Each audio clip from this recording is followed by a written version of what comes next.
Hi, and welcome to the Veterans in Your Corner. Wait, here's the camera. This isn't a cell phone, this is a camera. Hello, it's Jack Clue with Veterans in Your Corner. Thank you for joining us for episode number 7. In today's episode, we speak with John Flowers. John bared a lot. He did not hold things back. John is a pastor, and for those people who think pastors are just robots and don't have feelings, emotions like the rest of us, yeah, listen to the podcast, watch the video. You're going to be pleasantly surprised. Again, I'm going to let the video and the podcast speak for itself. So, like and subscribe. Listen to us on Spotify, iHeartRadio, Stitcher, iTunes, anywhere that you get your podcasts. You know where to go. Hit the notification bell. Bing! That's enough for me. Let's get to the podcast. And I learned real quick. I might think I have it bad. That guy has it bad. America is actually developing into a society where we have a warrior caste. We have a warrior class of people. Having to knock on about 20 doors in eastern North Dakota, northwest Minnesota to tell parents that their son was never coming home.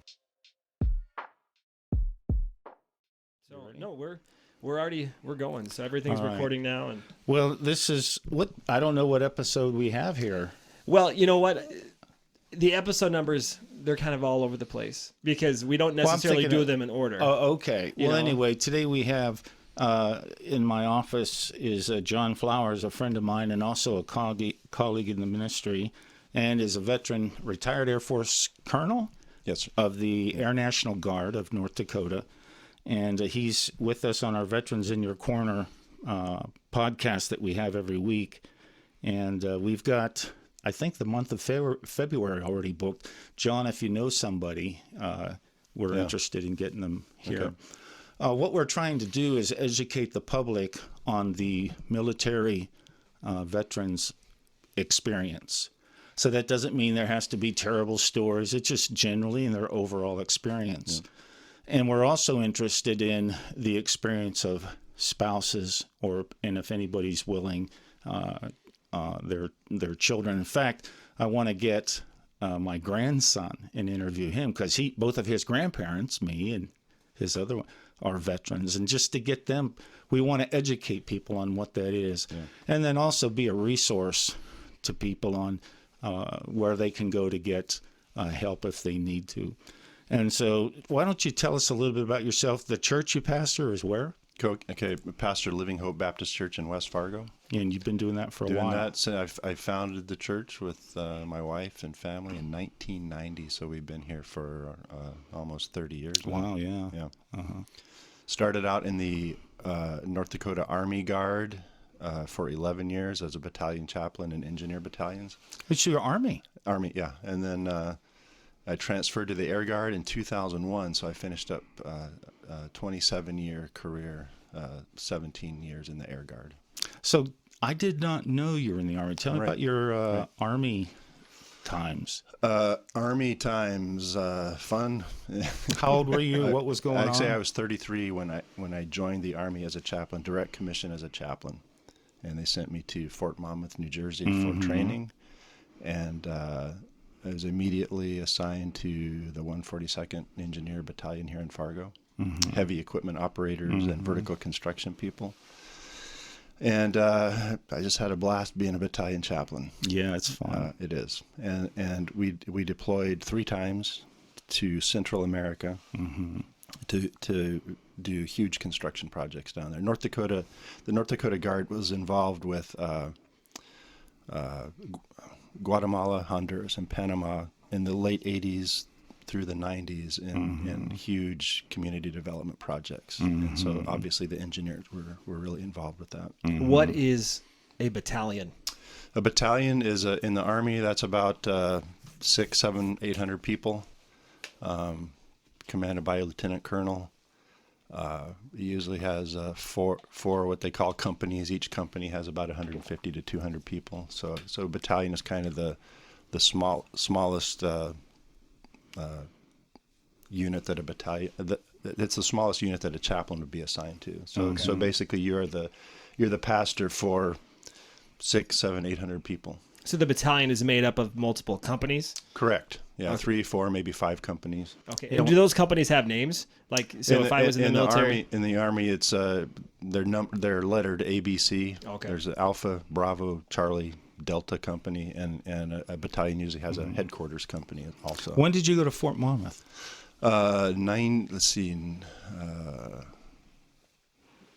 January of '92.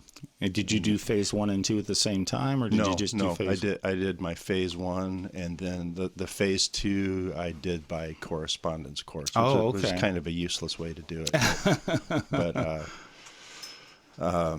So what was going on in the country, in the world, John, in 1989, 1988? Yeah. Go back that far. Yeah, I probably thought about joining the Guard about that time, 89 to 90. We were living in a small town in South Dakota. We had planted a church in South Dakota. We lived right across the street from the armory. Mm-hmm. And being a church planter type pastor, I was looking for every way that I could possibly get to connect with the community. So, Cub Scouts, community theater, coaching basketball, and some guy said, "Hey, you should check out the Guard. They're looking for chaplains." And I'd always been interested in the military and the Army, and so I started inquiring. So that was like 89 to 90, and I actually applied to be a chaplain. The paperwork to become a chaplain landed on my desk right in the middle of the build-up for Desert Storm. So it was late 1990. So they're deploying Guard people everywhere, and it's on the news. So it laid on my desk for a couple weeks, and I finally asked my wife, "What do you think about this? Should I put in my paperwork to be a chaplain? Because if I do, that could be me someday going out the door." Right. So she thought about that and prayed about it for a while, and we let it simmer for a couple weeks. I said, "Well, have you thought about that more?" She said, "Yeah." She said, "It seems to me like those boys being deployed need pastors. So maybe you should do that." So my wife gave me the green light to be a chaplain. So I sent my paperwork in. By the time I finally was approved to be a chaplain in the North Dakota Guard, it was late 91. Why do you think, this is not on the list of sample questions I gave you, but why do you think it's important that soldiers, sailors, airmen, Coast Guardsmen, why do you think it's important that they would have a chaplain? That was one of my questions as I was wrestling with this whole thing. I was like, do they really have any use for a chaplain? Do they value that, or does it mean anything in the military? And as I found out, it means a lot. They're separated from home. They're separated from their churches. If they're in a deployed setting, not all of them, but many of them begin to really think about transcendent things, think about God. They're lonely. They're separated. They're having problems from home. They may be facing fear and danger, and many of them. Well, the saying is there's no atheists in foxholes, and that really is true.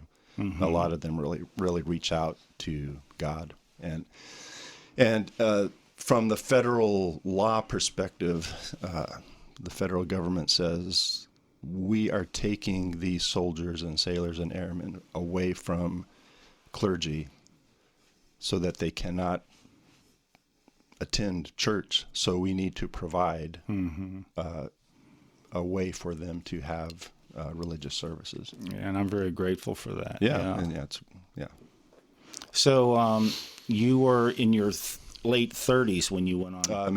I was 33. 33. Well, I was already an old guy for basic training type stuff. Yeah. What do you remember from OBC days, Officer Basic Course? Being intensely homesick. I had 2 little ones, my wife and 2 little ones.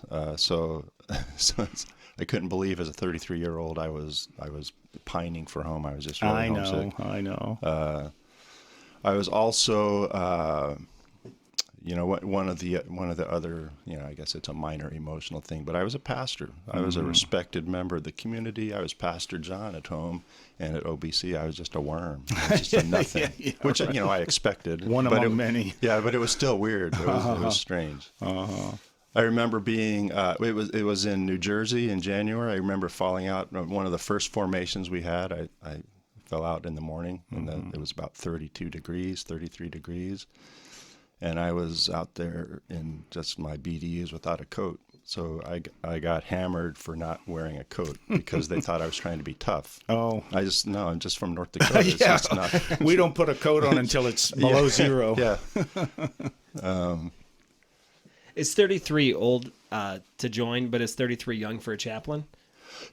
Yeah, I'd say 33 is probably about, not too old for a chaplain, because chaplains typically go to school, go to seminary, and then the requirement is that you have to have experience as a pastor before you get in the military. So I'd say probably, 30s is probably pretty normal for a chaplain. They wouldn't be much because it takes time. Yeah. 4 years of college and then 3 or 4 years of seminary. That's already putting you up there if you go through continuously. So, well, where'd you go to seminary? Went to seminary in Fort Worth, Texas at Southwestern You Baptist. did? I did. I have lots of brother-in-laws, and my sister-in-law are alumni from there. Yeah. Well, that's great. We loved our time there. Went to my undergrad was in New Mexico. I grew up in New Mexico in Albuquerque. Went to college at New Mexico State, and that's where I actually became a Christian believer. I was raised as a nun. We didn't have any. Oh, N-O-N-E. Yeah, not right. N-U-N. Right. N-O-N-E. Yeah, I was really didn't have a religious faith. Right. And people in college, they were authentic Christians, and they represented Jesus Christ well, and they pointed me toward him. They kind of challenged me. What are you going to do with your life? Do you believe that Jesus is real? Did he really live and die and rise again? And if so, what are you going to do about it? Yeah. So. I got saved when I was in the Air Force back in the 70s. That's a long time ago. Yeah. What did it mean for you when you put on your uniform? Did it have any special meaning? Did you feel different about yourself? It was kind of weird. I guess the first impression is this is kind of like dress up, make believe, sort of. But there's definitely a sense of pride there. I remember I showed up at my first drill. Before I had been to basic training for anything, I put on the uniform. I showed up, and the NCO looked me over and said, "Your shoelaces need to be tucked into your boots." I had flopping shoelaces, and obviously that's a huge deal in the military. Right, but it's a crisis. Exactly, I didn't know any better, so you were so disrespectful. It was the first of many times that an NCO helped me out in a positive way to help me wear the uniform. All my questions are really basic. What is an NCO? Great, non-commissioned officer, corporal, sergeant. Those are the men and women who actually run and make the military go. They do the work. So you're in uniform. The reason why I ask is because when I wore the uniform, I felt different about myself. You stand out in the community in a different way. Break it down for me if anything comes to mind. In that sense, it's kind of self-conscious. You know that you are representing the military. You're not just some schlub walking around. You are very highly visible, and I think you carry yourself with some pride. Yeah. You're part of the Army goes back to the Army Guard goes back to the 1600s, and a long, proud heritage and tradition there. Yeah. So give us you were in the Guard for how many years? Or Army Guard? Army Guard for 11 years. Wow, John, I didn't know that. So what was the story that made you go from green to blue? A couple of things. I had no intention of no thought of it, but the wing chaplain here in Fargo, he was kind of recruiting me. He needed somebody in Fargo to be an additional staff chaplain here.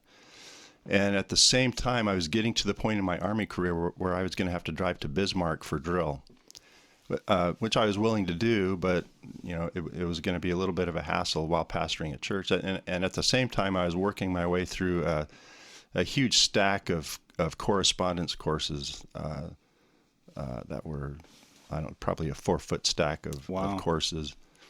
And the clincher, though, was the wing commander at the time, the colonel who was the commander of the Air Guard in Fargo.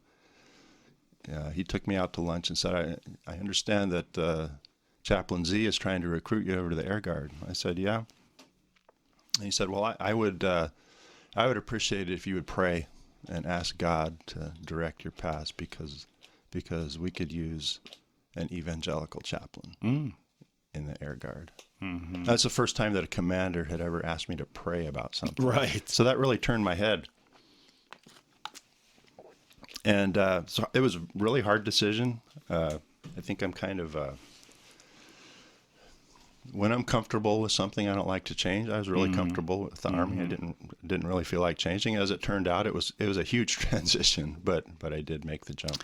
So you were in Desert Storm, or just I came in just after Desert Storm. What were people dealing with? What were some of the issues that people, military, families, what were they dealing with? One of the huge things was the military was being drawn down. They were calling it a bloodbath, and people were afraid of being riffed. RIF is reduction in force, which happened to a lot of people, and that was on everybody's mind. Mm-hmm. I would say there was a lot of pride in what was accomplished in Desert Storm. The Army had and the military in general had sort of redeemed themselves. They felt like they had been allowed to win one. Mm-hmm. There was concern over the things that we now call Gulf War syndrome. Yeah. That was starting to come about. I think at the time there was just beginning to be an awareness of family readiness. The families need to be trained and taken care of. If we're going to pull reserve people out of civilian life and mobilize them to be full-time soldiers overseas, then we need to help the families deal with that as well. And so I think those were some of the concerns that were going on. Okay. What were the changes? Why did reserves start being used more? Because I've heard that a few times where later on the reserves were called into action. Yeah, my understanding is that after the Vietnam War, the top echelons of the military and the Defense Department said, we do not want to go to war again without mobilizing the American public. And the best way to mobilize the American public is to make it impossible to go to war without the Guard and Reserve. So we're going to put water purification units and transportation units and medical units in the Guard and Reserve, so that if we ever get called up for a massive deployment, we have to have those people. So it's a way of getting the public on the side of That's whatever the mission is. Right. There needs to be a grassroots support. We can't just, especially with an all volunteer force, we can't just put people out there without having community support. So I think that's part of the rationale. What do you talk about the significance of being a volunteer force versus like in Korea or maybe the other countries, I don't know, of being compulsory? Well, the upside of being compulsory is that you had a cross section of all of America. Everybody was in the same boat. Everybody was drafted. They were there involuntarily. My dad was drafted during the Korean War, and he was immensely proud of being a soldier, but he hated it, and he resented that his life was interrupted. And I think a lot of draftees felt that way. But the upside of that is then you had a huge cross section of America. You had a true melting pot where people got to know each other from different walks of life, different regions of the country, different socioeconomic classes, and now with the volunteer force, the upside is that you have really, really high speed, motivated people who want to be there, and very, very high quality soldiers. The downside is you don't have that sort of mixing of people, and so as the volunteer force has has gone on. It's almost 50 years now that we've had an all-volunteer force, and the America is actually developing into a society where we have a warrior caste. We have a warrior class of people, and there's a lot of volunteers whose parents and grandparents were also volunteers. So we're drawing on a more and more narrow slice of American society to man the military. Is that a good thing or a concern? I think it's a concern, because along with that, it kind of goes along with the purpose of your podcast. We are most of America is further and further separated from what it means to serve in the military, and fewer and fewer people know what it means. So, what does it mean to serve in the military for you? Well, there's an immense amount of pride that goes with it, of course. You are saying that you're willing to go where America wants you to go. You're willing to uproot your life when the orders come. If the orders come, you're willing to go and do what America wants you to do. And if you're in the reserve component, which is the National Guard or the Army Reserve, Air Force Reserve, you're separating from your normal routine of life. You're separating from your job and your community and your family, and you're being asked to go and participate in whatever the mission is. So it's an interruption of your life. How much do you guys, when you're serving, question the mission or talk to each other about the mission, or do you just accept it and move forward with what you have to do? That varies, I think sometimes in some situations there's a lot of griping about it. There may be a lot of griping about it, but for the most part, people drive on. One of the cliches, one of the sayings is that it's a soldier's constitutional right to gripe about whatever's going on, and so that does happen. Are they griping about just the day to day, or does it get really philosophical at times? The philosophical, political stuff, for the most part, I'd say there's a lid kept on that for the sake of unit cohesion and morale. I mean, there are people who have strong opinions, and I think if you're very close to somebody in your unit, you can probably let down your hair and talk about those things. So I think for the most part, deep philosophical and political questions mostly have a lid put on them. Yeah, I think you're right. I remember when I was in Turkey and we were guarding stuff that we felt that nobody wanted. We would complain about that, but it didn't, not to the point where I would refuse to do it. I remember I had a gate shack smaller than this office, and with a space heater. It was considered good technology, and I was freezing to death. And I who wants to do that all day? And I looked out the gate where I was a secure area, and over on the flight line was a Turkish soldier. All he had was a shack there was nothing, and it was enough for him to stand in, and it was, all the windows were cut out, no windows are there. And he was just in that cold winter wind. And I learned real quick, I might think I have it bad. That guy has it bad. Yeah. So my dad guarded nuclear weapons. At the time, he didn't know what he was guarding. And it's now public knowledge what he was guarding, but he went to his grave never talking about it because he had signed an agreement. But one of the things that they would gripe about, he and his buddies, what's behind this fence? What do you think's back there? And the joke was that they're manufacturing the rear ends of horses to ship to Washington for assembly.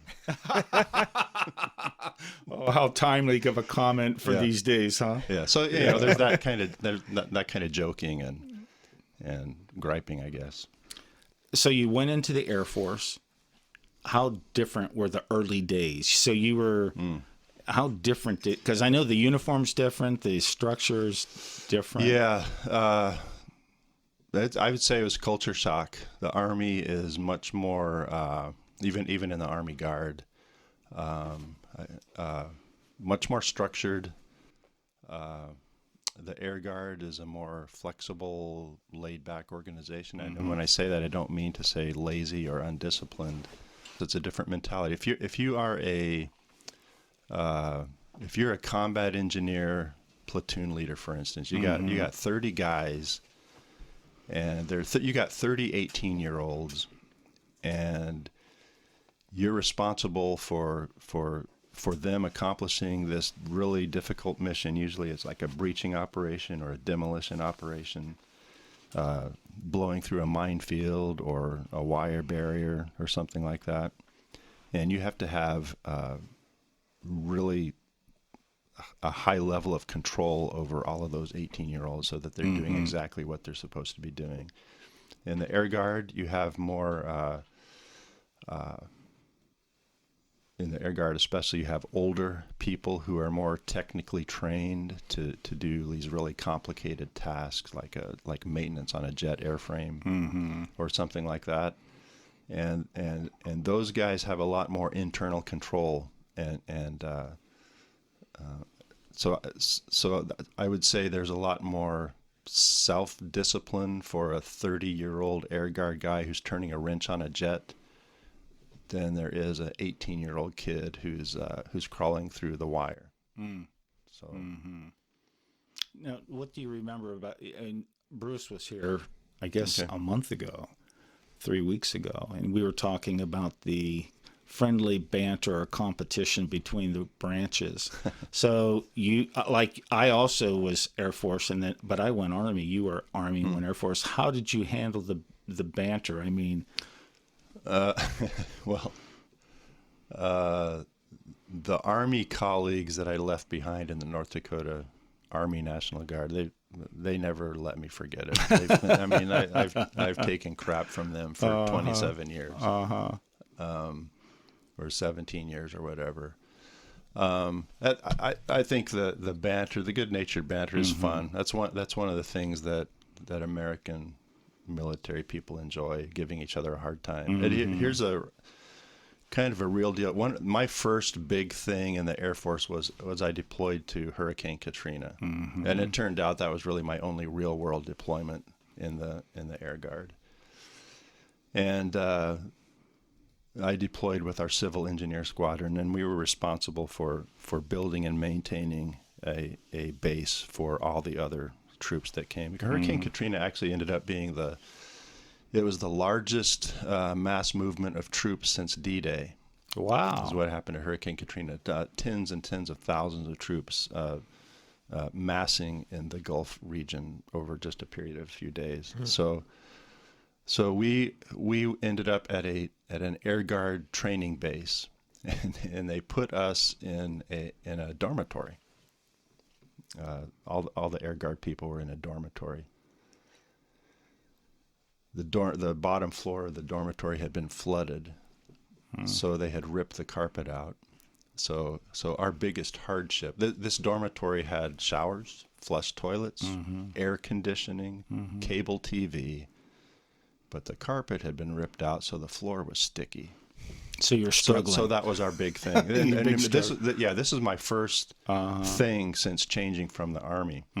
So we're surrounded by 7,000 Army guys, and I was walking to the chow hall one time, and I ran into a bunch of Army guys, and I asked them how the deployment was going. Oh man, this is great! This is great. The chow hall is only a mile away, and the shitters are clean every day.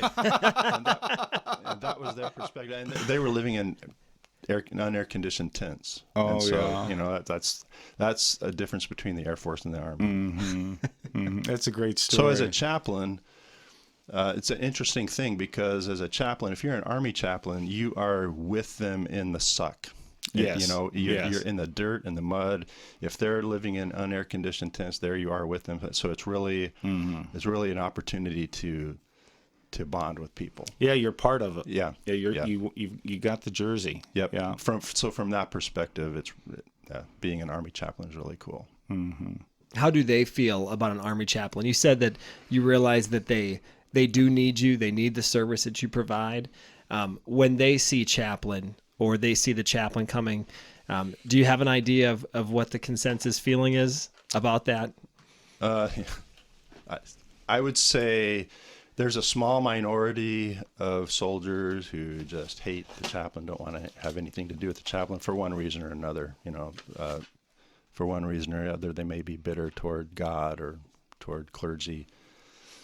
And there's another small minority who are very, very plugged into their faith, and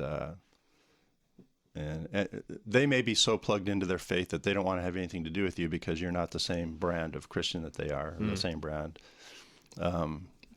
Most people, the vast majority of people are open, respectful, see the value that you bring to the organization, and the more you hang out. In the military, we call it ministry of presence. And the more you make yourself available, just hanging out with the guys, the more they open up to you, and the more opportunity you have to actually do quality ministry. So, I would say probably 80% of the people that I encountered really valued chaplain ministry. You have a few guys who always change their language when the chaplain is around. Sorry, chaplain, can't say that. Yeah. I was always humored by that, and Right. And they would treat me like I would melt if I heard something, and I had to let them know that it's not the first time. Yeah. Right. Yeah. Yeah. So- I didn't drop out of heaven yesterday. Right. so. Yeah. What were some? You've got 3 decades of experience, John. What were some of the issues that you saw that soldiers and airmen, and take that anywhere you want to go, that you saw them facing that would reoccur? What would be those hitches in the giddy up that never seem to get better? Yeah. Relationship problems. That's a constant. 18, 19, 20, 21-year-old guys, breakups with girlfriends were huge. Substance abuse, usually alcohol abuse. I think every really nasty thing that I ever saw happen was because somebody was drunk and stupid. Accidents, fights, sexual assaults, even suicides. I think every single one that I experienced over 27 years had something to do with alcohol. So alcohol abuse was a big one.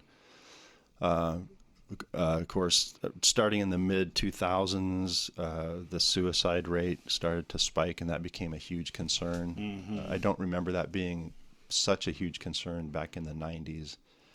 Let's see what else. I mean, do you see that because were there more deployments? People were going overseas more to the Middle East, or? Actually, if I'm remembering correctly, the rate of deployment didn't have much to do with the suicide rate. I don't think they found much of a correlation between people who deployed and people who didn't and the suicide rate. I think the stereotype is that if you deployed, you're messed up. You're going to come back messed up, and you're going to be a messed up vet, and you're subject to suicide. And I think I'm remembering that correctly, that they didn't find much of a correlation. My opinion is that we are there's a huge societal shift that we've experienced. We're now probably 2 generations away from a solid religious foundation in our society. So I think there's a lack of meaning. I think just the secularization of culture. Yeah.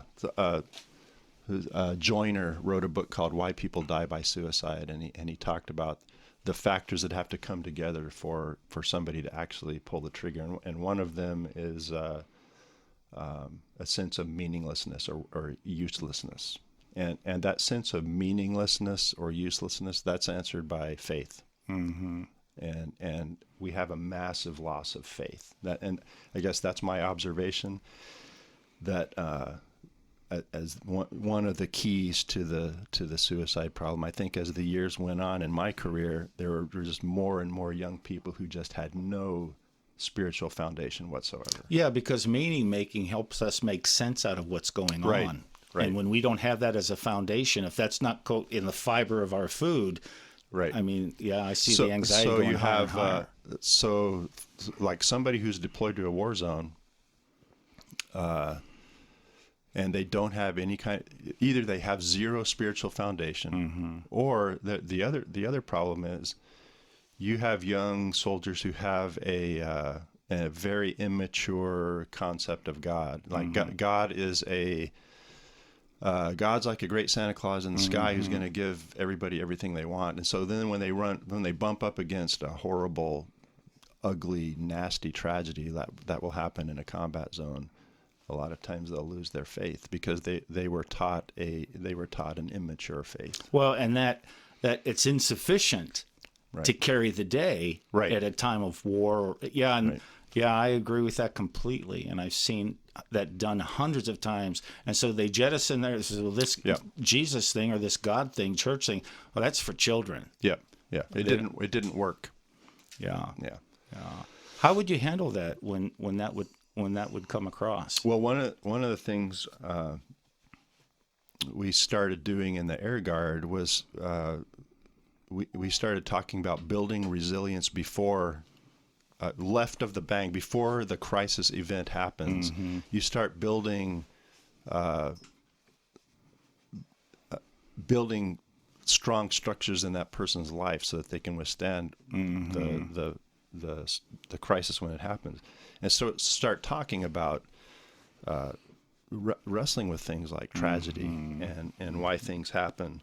And commanders at first were like, "Oh no, we don't want our people thinking about those things." But you do want your people thinking about those things. But how are you going to handle it when somebody in the unit dies? And what are your resources going to be?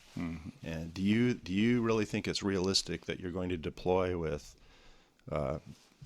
50 or 100 guys and none of them are going to be hurt? Or were you there when those things happened?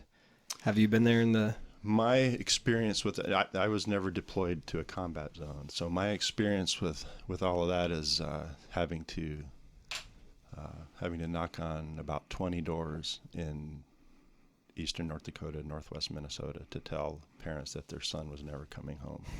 So I saw that side of it. And those are referred to as death notifications. Death notifications, or notification of next of kin. Now, that's a very specialized area. Most people don't know much about it. And when it's portrayed on TV, I think they do a poor job about that whole thing. What is the purpose of a death notification? And tell us a little bit about that. The Defense Department wants to honor the soldier and take care of his family properly. Historically, a family got the news in a telegram.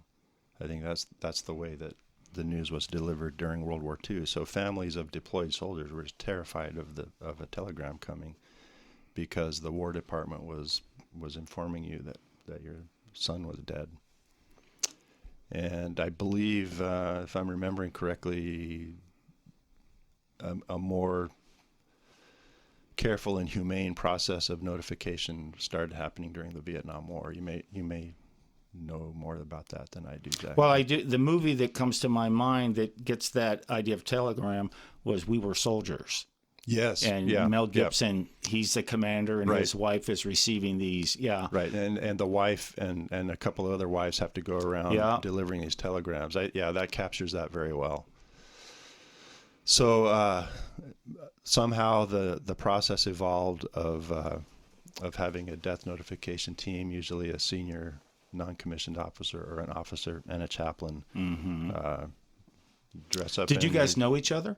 No, sometimes there were some of those where we were just thrown together as an ad hoc team, and some of them I knew them. So then, whatever happened that caused a service member to pass away, to die, how did that? So that information came directly to you. I mean, how did you get that information? Right. And how did you decide how to go out, where to go out? Yeah, what happens is that the unit oversees, as soon as there's a casualty like that, they shut down all the internet communication so that the news can't get out. Unfortunately, here in North Dakota, the first 4 soldiers that we lost from North Dakota, they were killed by an IED blast, and CNN was there on the scene, and they did a close-up shot of the vehicle so that the bumper number was identified. It was identified as 164 Engineer Battalion, which is our people, which is North Dakota. So North Dakota knew that something had happened to our people Before it came through the chain of command. before it came through the chain of command.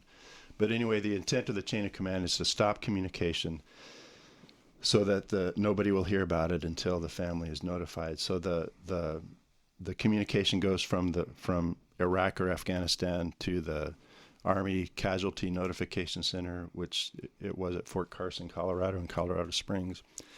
And then they would send a message to North Dakota, and North Dakota would pick a chaplain and another officer or woman, to go out and do the notification, depending on where the soldier was from and who was closest.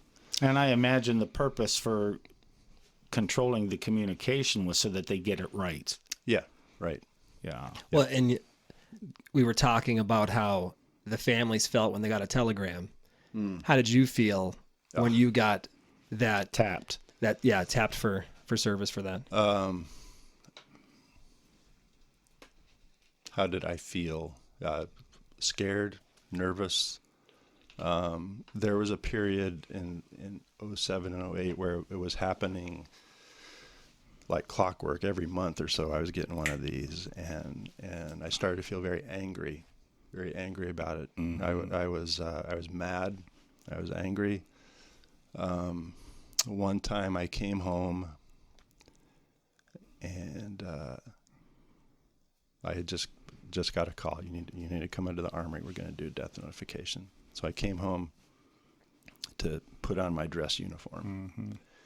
You have to do it in your dress uniform. And we had briefed the families, if we're coming, we're going to be in dress uniform. If we're not in dress uniform, you don't need to worry about anything. But if we're in dress uniform, that's a death notification. So I came home and started putting on my suit, my uniform, and my daughter was in the living room, and when she saw me doing that, she started crying because she had watched me do this several times by now. And when my daughter started crying, that I really got angry because these bastard terrorist pieces of crap were affecting my daughter that way. So yeah, anger.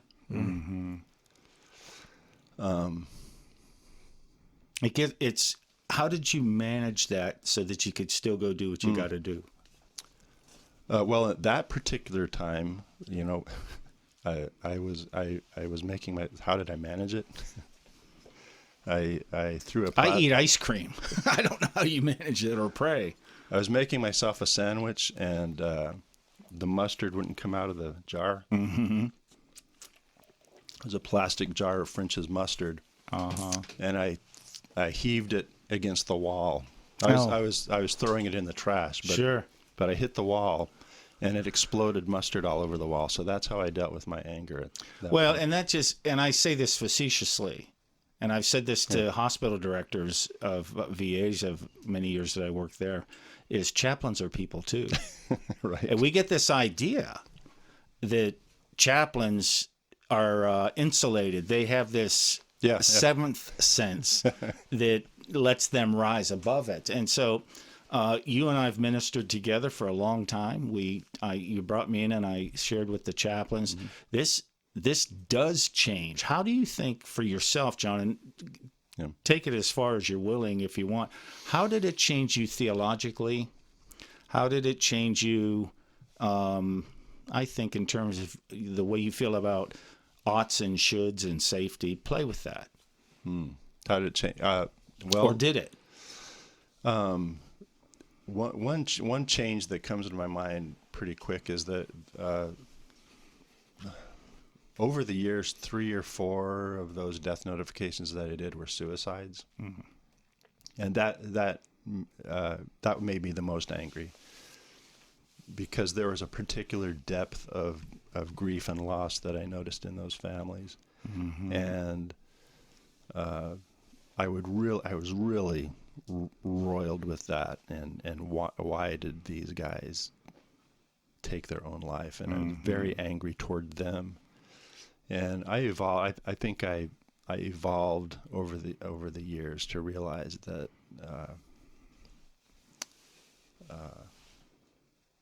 they were overtaken by a disease, and they were overtaken by something they couldn't overcome. And so I think my theology has changed toward that. That's one thing that I can. So the point to anger solidly. at the person was misplaced at that time. Yeah, right. Okay. Right. So how do you got it put to, and sometimes these things are a work in progress. And I think as a minister, to be maybe rearranging the puzzle pieces and yet still having to minister, that's hard. But have you settled on that in terms of how you make sense with all this? In one sense, it's a disease. I agree with that. Yeah. Have I settled on it?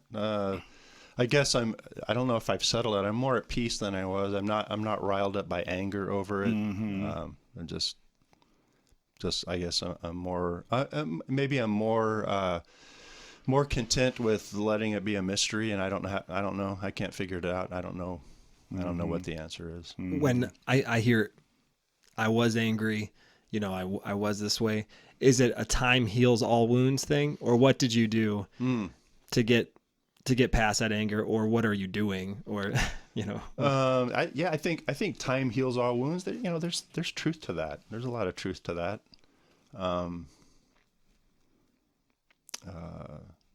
I can't identify. I think just being able to recognize, man, that really pushed my button and pulled my trigger. Right. I was really angry about And own that. it. And own it. Yeah. And I don't know to this day if I understand exactly why, but owning it, understanding it. Well, I think you said it. And from my perspective is you're willing to live with mystery. Yeah. I think there are many people of faith that they don't want any mystery. They let's feel, get it all figured out. Yeah. Well, they need to figure it out in order for them to feel okay about it. Yeah. And my thought on that is, if we could figure everything out, then there would be no need for faith. There would be no need for trust or hope or patience or forbearance. Yeah. Well, the Bible says the secret things belong to the Lord. That's exactly So, right. Okay, I'll let the Lord have secret things, and I don't have to figure out. Well, everything. and that takes me to something I have put together is many people think most people hold three views of answered prayer: yes, no, and wait. I think there are five: yes, no, and wait. And one is you don't need to know. And the fifth one would be silence. And the issue is, what do we do? How do we handle ourselves when we don't get an answer? And so, and that's the job of the chaplain, is to help people through that. Yeah. Yeah. Wow, John. Yeah. So you did. Oh, go ahead. Finish your I thought. was just saying, yeah, maybe God has a reason for being quiet. Mm-hmm. Yeah. Yeah. What? Anger brings up another one. It must have been during one of these periods of intense death notification times, but I think it was probably the day of when I showed up at church one Wednesday, because I'm still a local pastor, and I had just done one of these horrible things, and a lady comes up to me and tells me that there's no toilet paper in the ladies' room. Yeah. So it's one of those. Are you kidding me? It's not important. Yeah. Compared on the importance continuum. Exactly. So she has no clue. She doesn't know. Man, Bruce Whatever. Croxted, when he was in here, and like I had said at the intro to one of our other podcasts, go to minute 40, and he has a story similar to that. It's a little bit more intense, his story, but I just spoke with a friend of mine, Chris Halverson, who's going to be on the podcast, the same types of experiences. And so why I want to be in the room is I'm that person. I'm that person that says, we don't have any toilet paper because I never experienced any of these things. Mm-hmm. So I need to hear it from people who have experienced those things. When I see you respond to me a certain way, I'm just asking for toilet paper, and this person doesn't care at all. How I need to know their story. How do I deal with that? And that's one of the reasons why we're bringing people in here. Exactly. So, as a chaplain, and whether it was I was in the Army or over at the VA, and I run into these, I hundreds and hundreds and hundreds of examples of where a soldier is, let's just say, telling someone how to cow the cabbage, and it seems so disproportionate to what was going on. I know something that the person that's on the receiving end of that doesn't know. Right. Yeah. And that's why we want to do these podcasts, just create awareness so that people might take a deep breath and say, maybe there's something going on. What would you say if recommend to a soldier's a family member who they think their GI is wired tight or not, something's different? What would you recommend as a chaplain to that family member? The first thing that comes to my mind is back off and give him some space. That's number one. Have some understanding. Educate yourself about what's been going on. You need to realize that your son or daughter is a different person than they were. You're not going to get the same son or daughter back after they've been deployed for 6 months or a year. They've had 6 months or a year of life-changing experiences, sometimes really intense life-changing experiences. And so if you're really having a hard time adjusting to the changes in your son or daughter or your loved one, you should probably go talk to somebody about it. And I would recommend they call the VA. You should, meaning the family the member. family member should. Yeah. Yeah, I think call the VA Or the vet center is or another the vet good center. resource. Yeah, pull it up online. They're everywhere, regardless of where this is being heard in continental U.S. You're going to be able to find a VA, and I'm very pro VA. I've found lots of help there, well-informed people.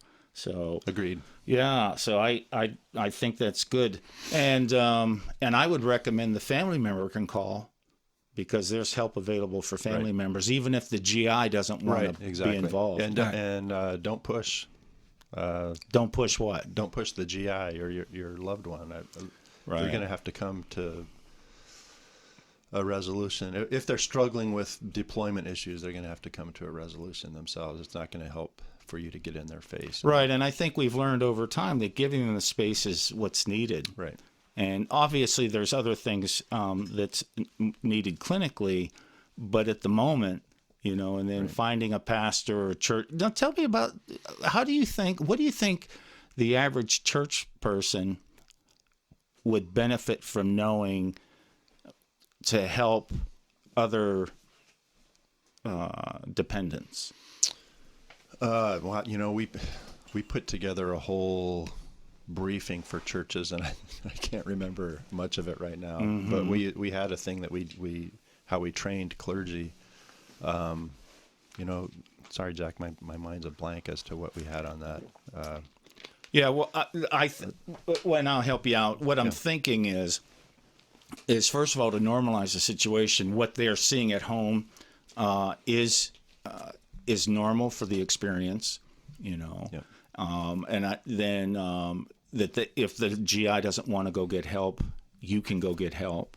And I've often thought, and even you could call your local emergency room and say, hey, if there's a crisis going on, hey, I have this kind of help, or I need this kind of help, what do I do? You can call the police. And because a lot of people are trained now not to just look at things from a legal perspective, but also a mental health perspective. How do you see the mental health aspect and the spiritual aspect in these crises interplaying with each other? Well, I think, a good one of the things that we're discovering in the last 10 years or so, the concept of moral injury has come around, has surfaced, and the idea of moral injury is that somebody is somebody's emotionally or spiritually hurt because their values they have either had to take action that violated their values, or they observed an action that violated their values. And so there's a spiritual or moral injury. And the treatment for that is not a mental health treatment, it's a spiritual treatment. And the ancient tools of religion, even pre-Christian pagan days, warriors coming back from battle had to undergo religious ritual, to be welcomed back into the community. In the Christian tradition, you need forgiveness and absolution. And those are the tools to use for moral injury, not necessarily mental health tools. So I think that's sometimes it's not a mental health issue, it's a spiritual issue. So when someone is reaching out to the VA or the vet center, you're talking a lot about that spiritual healing that they need.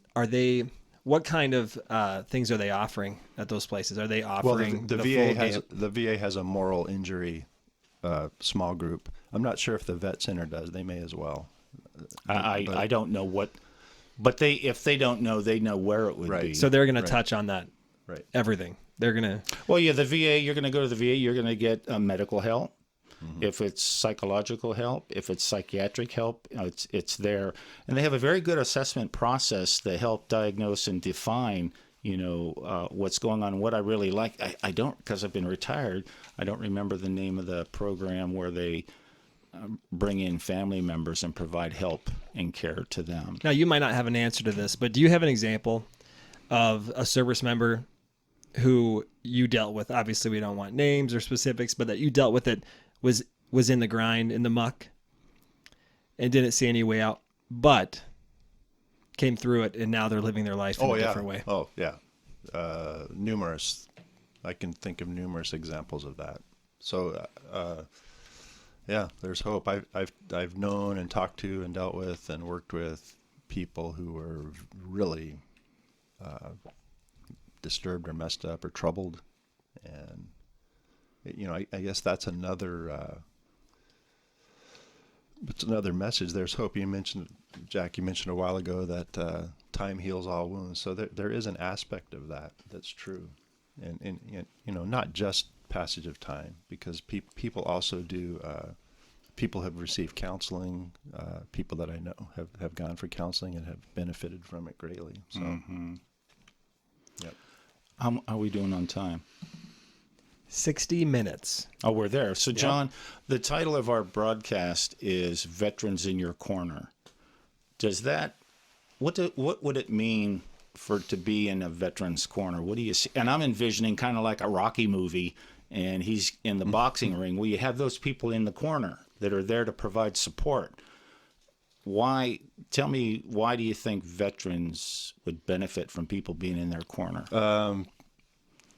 Just somebody who understands where they have been and what they're going through is really important. We used to brief families about little things like when your loved one comes home, he dodges every blowing bag that blows across the road because it might be an IED. So have some understanding if he drives like a maniac for a while.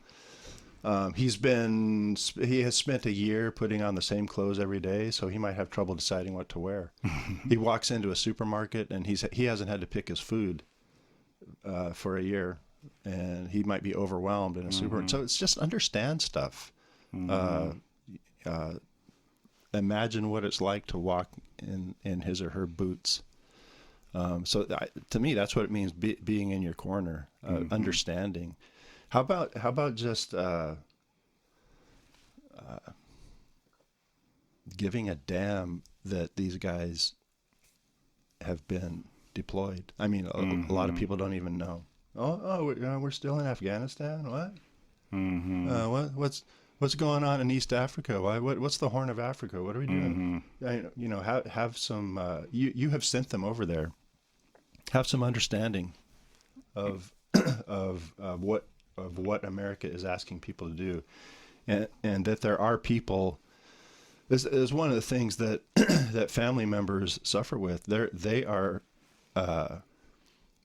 Their loved one is gone for a year in a combat zone, and life goes on. Nobody even knows. Very few people care, and then that is a very isolating thing, especially in reserve component people who they don't live on a military base. They live in West Fargo, and their loved one is in Afghanistan, and nobody cares. Nobody even knows.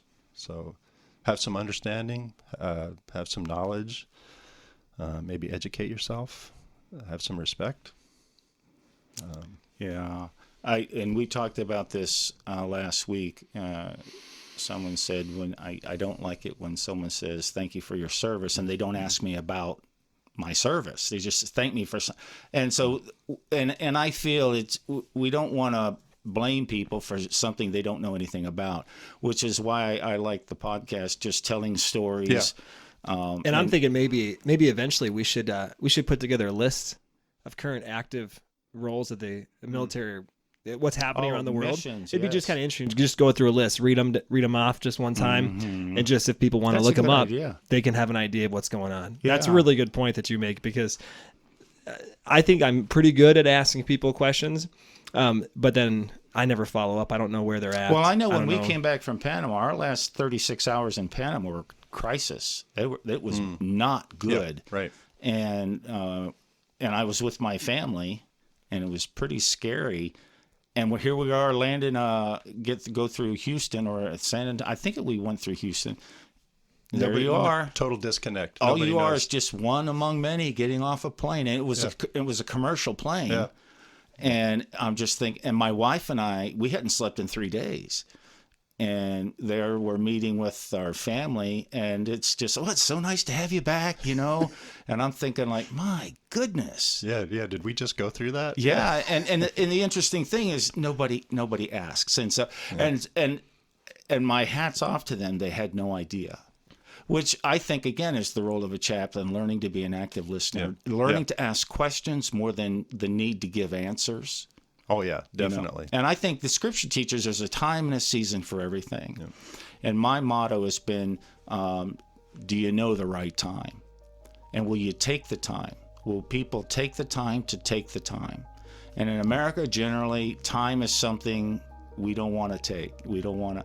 But that's, I think, what many veterans would appreciate is just time. Hey, tell me about a story. Just being willing to listen to a story. That's huge in working at the VA as a chaplain. That goes so far if you'll just listen. Just ask questions and listen. Well, John, thank you for everything you do. And you got your doctorate degree, what, a year ago, 2 years ago? 2 years ago Wow. now. Yeah. What was your degree in? Christian leadership. Christian leadership. So yeah, that was a long time dream of mine, and actually the military helped me do that. I did that on the GI Bill. So Yeah, that's a Great blessing. deal. Yeah. And if people wanted to come to your church and see you, how do they find you? Where are you at? 13th Avenue and 8th Street West in West Fargo, Living Hope Baptist Church.